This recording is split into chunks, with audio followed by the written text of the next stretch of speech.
Et coucou tout le monde, bienvenue pour une nouvelle vidéo. Eh bien écoutez, j'espère que vous allez bien. Aujourd'hui j'ai décidé de faire un petit point lecture rapide sur des bandes dessinées que j'ai lues récemment. Bon, il n'y en a pas beaucoup, mais comme ça faisait quand même un moment que je vous avais pas posté de vidéo, je me suis dit il serait peut-être temps que je vous mette quelque chose quand même, parce que j'en ai plusieurs en fait qui sont en cours, mais vous savez, au Japon, le mois de mars est toujours hyper chargé parce que c'est la fin de l'année scolaire. Et du coup, il y a toujours beaucoup de choses à faire. Enfin, c'est assez agité et j'avoue que j'ai un petit peu perdu le fil. C'est-à-dire que j'ai plein de trucs qui sont préparés, mais absolument pas terminés. Voilà, donc je me suis dit, bon, quand même, je vais pas non plus devenir un fantôme de ma chaîne, ça serait dommage. Et du coup, voilà, bah écoutez, je viens avec deux BD principalement, que peut-être certains d'entre vous auront lu pour la première. Alors pour la première, il s'agit d'une BD de Hubert et Kerasquet. Je suis désolée, c'est un nom breton, il me semble, et je ne sais absolument pas comment ça se prononce, alors désolée si c'est pas comme ça. Donc Beauté, qui est une trilogie en fait, une BD en 3 tomes que j'avais déjà dans ma palle depuis un petit moment et puis que je me suis décidée à lire parce que l'avantage d'une bande dessinée c'est que c'est court, donc je me suis dit bon bah je vais commencer avec le premier tome et puis j'ai été très prise dans l'histoire, donc j'ai lu les 3 tomes d'affilée. Voilà. Alors que nous raconte Beauté? Beauté, c'est un conte de fées avec tous les éléments de conte de fées que l'on peut connaître, avec des bonnes fées, des méchantes fées, une histoire de princesse, de reine, de malédiction, de magie bien sûr. Il y a tout ce genre de choses, mais cette histoire nous raconte avant tout l'histoire d'une jeune fille qui s'appelle Moru. Alors déjà avec un nom pareil, on se doute qu'elle est déjà mal barrée dans la vie, et Moru a malheureusement la malchance d'être née extrêmement moche. Et d'une certaine façon, elle le paye dans sa vie de tous les jours puisque tout le monde se moque d'elle en permanence. Les gens dans la rue, elle est au service de quelqu'un qu'elle appelle sa marraine, qui les aurait récupérés, elle et sa mère, pour en fait travailler à écailler du poisson. Et Moru se reconnaît aussi non seulement à son physique très disgracieux, mais à son odeur permanente de poisson. Elle est quand même amie avec le fils de la marraine qui est juste toujours très gentil avec elle, et elle-même est une fille qui est plutôt gentille. En fait, on n'a pas grand chose à lui reprocher à part effectivement le fait qu'elle soit très moche, et du coup tout le monde la prend à partie à cause de ça. Malheureusement, c'est quelque chose qu'on voit dans la société, c'est pas rare, c'est triste mais c'est pas rare malheureusement. Et un jour en fait, bien sûr, elle en souffre beaucoup, ça, je pense que ce n'est pas la peine de le préciser, mais elle va un jour aller au bord d'un lac et elle va trouver une grenouille extrêmement moche qu'elle va prendre en pitié, et elle va la prendre tellement en pitié qu'elle va verser une larme, et en fait, cette grenouille avait un sort sur elle, et cette larme de pitié en fait va briser le sort. Elle se retrouve donc avec une fée, la fée Mara, qui va la fée Mab, parce que Mara est une autre fée que l'on rencontrera plus tard, et qui décide d'exaucer un vœu. Et bien sûr, son vœu, c'est de devenir extrêmement belle. Mab lui explique, elle ne peut pas la transformer en beauté, mais elle peut faire en sorte que tout le monde la voit comme une beauté. Elle garde donc son physique, mais personne ne voit ce physique-là. Tout le monde va voir un physique d'une extrême beauté. À partir de là, bien sûr, c'est un don, mais c'est un don à double tranchant, puisque ce n'est pas une simple beauté, mais une beauté extrême qui va faire tourner toutes les têtes et qui, bien sûr, va avoir des conséquences en bien, en mal. Et voilà, je ne vous en dis pas plus, parce que sinon, ça serait dévoiler toute l'histoire. Donc en fait, dans ces 3 volumes, on va explorer toute la vie de Moru, qui ne s'appellera plus Moru, mais Beauté, d'où le titre de la BD. Et j'ai trouvé que c'était une histoire très prenante, franchement très sympathique, très facile à lire, et surtout qu'il y a beaucoup de thèmes sous-jacents à notre société, qu'elle soit actuelle ou ancienne, dans laquelle on retrouve un certain nombre de problèmes qui sont inhérents au physique des gens, mais pas que, puisqu'il y a aussi des histoires de guerre. C'est un conte de fées, donc c'est un milieu un tant soit peu féodal, avec des châteaux, des chevaliers, et on va non seulement avoir un discours sur la beauté et la laideur, les conséquences que ça a, les conséquences sur les gens et aussi la superficialité autour de ce thème, mais aussi par rapport aux guerres de territoire et aux effets en fait des alliances, des mésalliances, des tromperies, de tout ce type de choses. Voilà. Donc j'ai trouvé qu'il y avait beaucoup de sous-sujets. J'ai pas d'autres mots tout de suite qui me viennent à l'esprit, mais qui étaient très intéressants. Donc c'est une BD que j'ai beaucoup appréciée. D'autant plus que comme elle était sur 3 volumes, ça a permis quand même d'étendre l'histoire et d'en avoir les débuts et puis les tenants et les aboutissants, donc ça c'était très bien. Et par contre, là, le seul bémol en fait que j'ai avec cette histoire, c'est les graphismes. Parce que les graphismes des décors, je les ai trouvés très très beaux. Et par contre, ceux des personnages, je les ai trouvés vraiment pas beaux. Alors, ça fait bizarre parce que comme c'est une BD qui est justement très centrée sur la laideur et la beauté, je me rends compte maintenant, pendant que je l'explique, que j'ai eu un problème avec la laideur et la beauté, donc mais sur des thèmes complètement différents. J'ai trouvé que les paysages étaient très très beaux, les bâtiments, les couleurs étaient très très belles. Mais alors, la tronche des personnages, j'ai eu un petit peu de mal avec. Pas qu'ils étaient moches en soi, mais que je les trouvais tous très caricaturaux. Voilà. Et c'est vrai que quand on a des décors qui sont beaux, des couleurs qui sont belles, enfin, ces visages caricaturaux, je trouvais, faisaient un petit peu tâche dans ce contexte-là. Voilà. Mais sincèrement, c'est plus ou moins mon seul bémol, puisqu'en dehors de ça, je l'ai beaucoup aimé. Est-ce que c'est une BD révolutionnaire? Alors, je dirais pas forcément, mais elle a quand même beaucoup de qualités autres que le simple conte de fées. Voilà. Donc, du coup, j'avoue que ça m'a bien plu.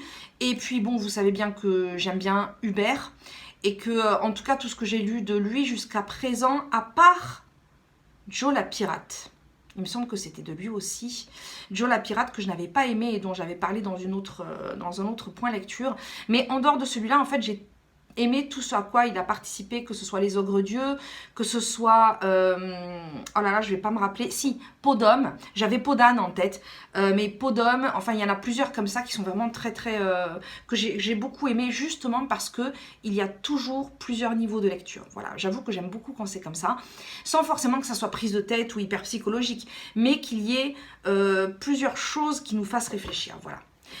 Donc écoutez, pour celle-là, c'est à peu près tout ce que j'ai à dire. Et écoutez, si vous l'avez lu, j'aimerais bien savoir ce que vous en avez pensé, les graphismes en particulier, pour savoir s'il n'y a que moi que ça a un petit peu perturbé.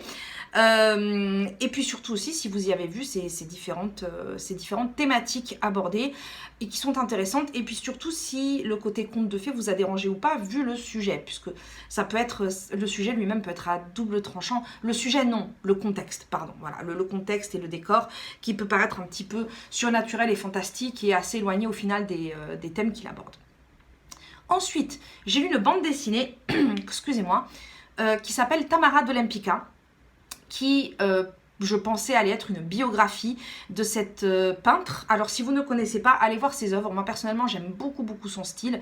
C'était une des rares femmes peintres connues avant la fin du XXe siècle. Et encore, même à cette époque-là, c'est un peu... malheureusement, on n'a pas beaucoup de femmes peintres dont on a des biographies, des textes, enfin, qui ont en tout cas... fait la littérature, malheureusement, la littérature graphique ou autre, hein, à part quelques-unes. Et donc, du coup, j'avoue que j'aime beaucoup ses œuvres, je les ai toujours beaucoup aimées, j'aime beaucoup les couleurs, les formes qu'elle utilise. Il y a un côté un peu néo-cubiste, même si elle appartient complètement au mouvement art déco. Il faut avouer que c'est une femme qui était qui correspondait complètement à son époque en fait, puisqu'elle était en fait c'est une femme qui a grandi en Europe dans plusieurs pays, dans un milieu très aisé. Elle a vécu entre autres en Suisse et puis ensuite elle est partie vivre en Russie où comme toute fille de bonne famille, elle a été mariée à quelqu'un avec une bonne situation, mais la révolution d'octobre est arrivée et forcément ça a un petit peu tout flingué et avec son mari et sa sœur ils ont été obligés de suivre on peut pas suivre un pays, mais bon, de fuir la Russie et tout ce qui s'y passait. Et puisqu'en fait, son mari était très lié au tsar. Bon, j'imagine que vous savez ce qui s'est passé. Et puis sinon, voilà, je vous laisse aller chercher les informations. Puisque au final, à part ce côté fuite, ça n'a pas spécialement influé sur ce qui va devenir de Tamara. Tamara de Lempicka était une femme très moderne et très libre. C'était une femme bisexuelle qui aimait beaucoup passer son temps dans des soirées pour profiter de la vie, on va dire, profiter de la liberté, et qui donc correspond beaucoup aux années folles où ça peut être assez excessif dans tout ce qui est la boisson, les rencontres, les aller voir à droite à gauche, même quand on est marié, qu'on a une famille. Enfin, c'est un petit peu le bordel, hein, disons les choses comme elles le sont. Mais en fait, en même temps, c'était qui elle était. Le problème en fait c'est que son mari a eu beaucoup de mal à supporter la situation, et alors que c'était elle en fait qui faisait vivre toute la famille, parce que ses sorties et ses petites folies, on va dire, c'était aussi ce qui lui permettait de nourrir son art, de trouver des modèles, de connaître aussi les gens de la société qui étaient des potentiels acheteurs, des potentiels vendeurs aussi de ses œuvres. Et en fait, c'est grâce à ça qu'elle a vraiment réussi à se faire un réseau qui lui a beaucoup servi. Voilà. Alors, il faut savoir que Tamara de Lempicka elle a connu le succès pendant sa vie. Elle a connu le succès en fait assez rapidement.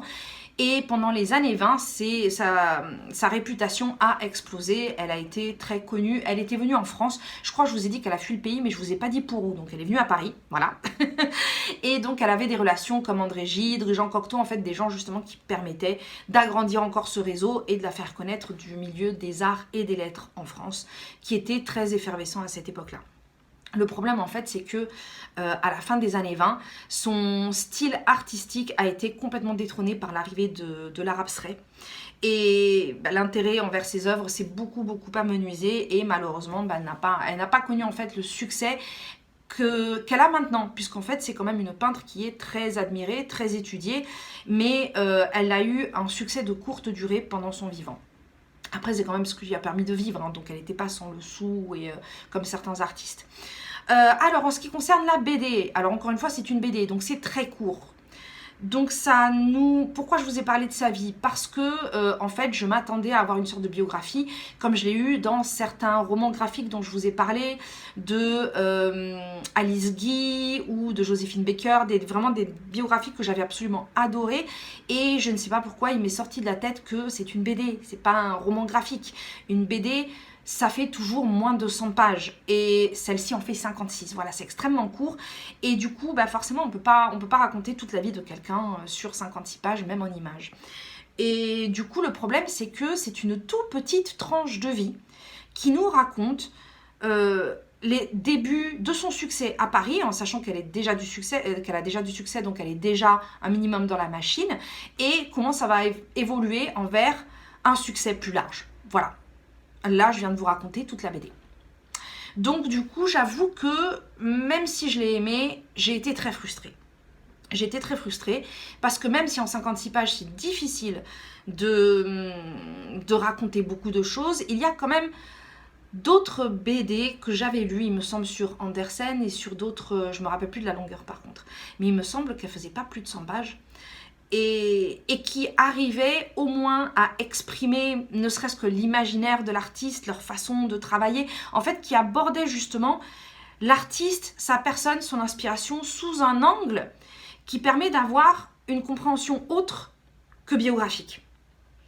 Alors que celui-ci est biographique sur un laps de temps très très court qui donne l'impression qu'il n'y a pas de début et qu'il n'y a pas de fin. C'est-à-dire quand on commence, on est plongé dans le truc, on se dit « Oula, oui, alors qui est qui? Qu'est-ce qui se passe? Et quand ça se termine, on se dit « Oh, ah bon, déjà ?» Voilà. C'est un petit peu ce qui m'a frustrée.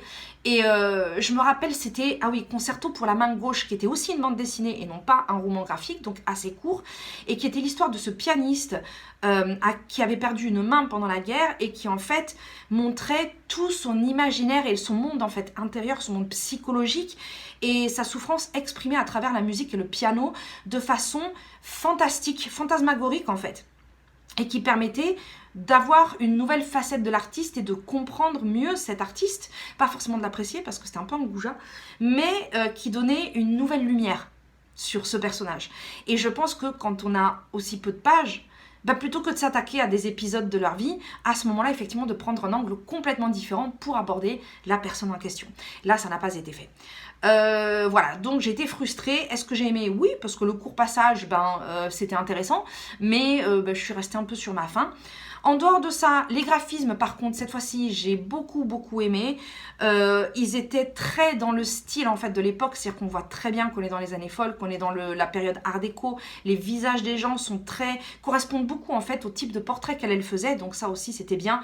La palette de couleurs était très bien choisie pour ce thème, même si ça n'était pas aussi flashy et aussi coloré que ce que l'art déco a pu nous montrer, mais ça restait quand même c'était très identifiable. Voilà, c'était le mot que je cherchais, identifiable. Mais en même temps, tous les visages se ressemblaient. Et j'ai déjà eu un problème comme ça avec une autre BD, je me demande si c'était pas Joe la pirate justement, qui fait que malheureusement, quand on passe très vite comme ça, sur un épisode de vie et que au milieu, on sait toujours pas qui est qui, d'autant plus qu'il y a certains personnages qu'on recroise, mais entre-temps, ils ont plus tout à fait la même couleur de cheveux ou d'yeux sur une palette graphique limitée, ou en tout cas sur des couleurs limitées, du coup j'étais un peu paumée parce qu'il y avait des moments, il y avait des personnages qu'elle voulait rencontrer ou qu'elle voulait peindre, et quand elle les retrouvait, moi j'avais pas compris que c'était eux parce que je confondais tout le monde, voilà. Donc est-ce que c'est une BD que je conseillerais?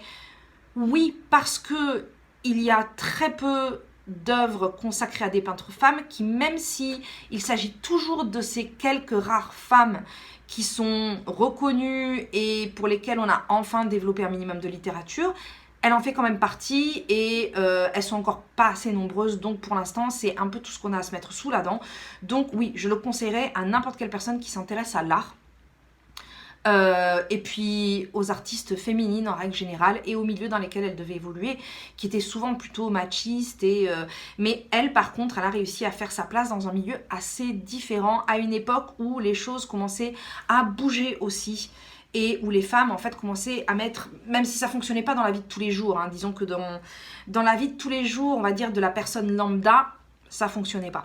Par contre, c'est vrai que dans ces milieux-là, qui étaient déjà des milieux un petit peu marginalisés, un petit peu à part, un petit peu... les femmes pouvaient se permettre de mettre quelques coups de pied dans le tas et de se faire éventuellement une place, même s'il fallait qu'elles forcent plus que d'autres, mais ça pouvait marcher. Voilà.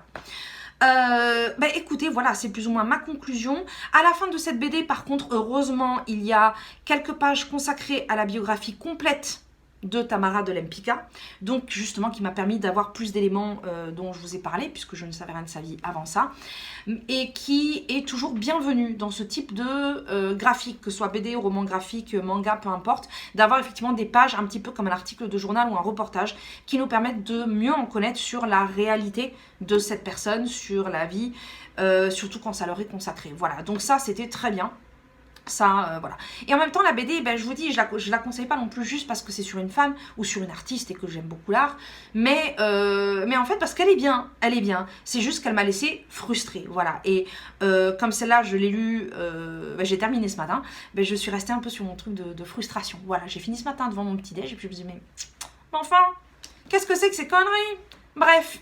Donc voilà, écoutez, c'est tout pour aujourd'hui parce qu'il y a d'autres livres dont je vais vous parler dans les prochains vlogs qui vont venir. Le problème c'est que les vlogs, ça prend du temps à monter. C'est pas que j'aime pas les monter, mais c'est juste que ça prend du temps et que, comme je vous ai dit, là, en ce moment, je pense que jusqu'à début avril, ça va être un petit peu...